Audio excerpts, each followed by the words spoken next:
Connecticut Congressman Jim Himes, who is a member of the House Intelligence Committee. That committee investigated Donald Trump for abuse of power. They tried to warn us. What do you see in his escalation of behavior that can only be described as such, an abuse of his office? Well, Nicole, it's problematic in so many different ways, right? We know why Donald Trump is doing this. Donald Trump is doing this because it fits his re-election narrative of law and order, right? I mean, he says that on his Twitter feed pretty much every day.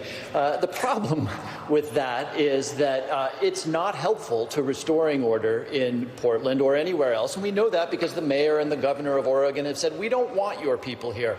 We know that because Border Patrol agents and U.S. Marshals, they're not trained in what is a fairly technical thing around controlling crowds. They're trained in chasing fugitives and securing the border. And so what happens is when you have guys without identification in camouflage uniforms and basically combat ready, hustling people into the back of a van, that looks like a daggone kidnapping, right? So that opens up the door for violence and misunderstanding. And so what is happening here is that the President of the United States, for very clear reasons associated with his re-election, is trampling on the idea that state and localities enforce their own rules. He's creating an already somewhat unfortunate situation with, yes, some vandalism. He's turning that into a far more dangerous situation. And as usual, none of my Republican friends in this building who traditionally stand up or supposedly stand up for state rights are making a peep.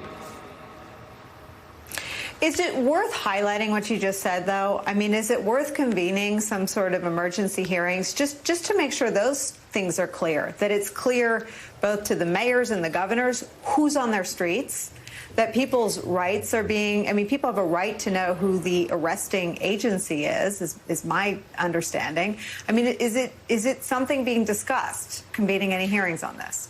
Yeah, and of course, and we've done that, right? So you've heard the various committees here on the House side say that they are they want hearings. Now, remember, the White House has basically put a blanket prohibition on people coming to testify to the Congress. That is something I will remind my Republican friends of if and when there is a President Joe Biden. This precedent they have set that the President of the United States is no longer subject to congressional oversight.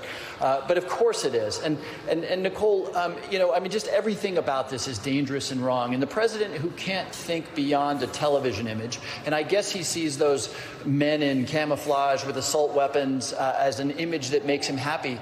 This can't possibly end well for him, right? The violence is getting worse, not better, because they're there. The chance for a mistake where a protesting civilian gets killed by a federal agent is pretty high. The courts, by the way, because the courts always rule against the Trump administration, the Inspector General who announced his investigation today, eventually the answer is going to be this was a terrible and probably not a legal idea. But the president gets his tough guy photograph.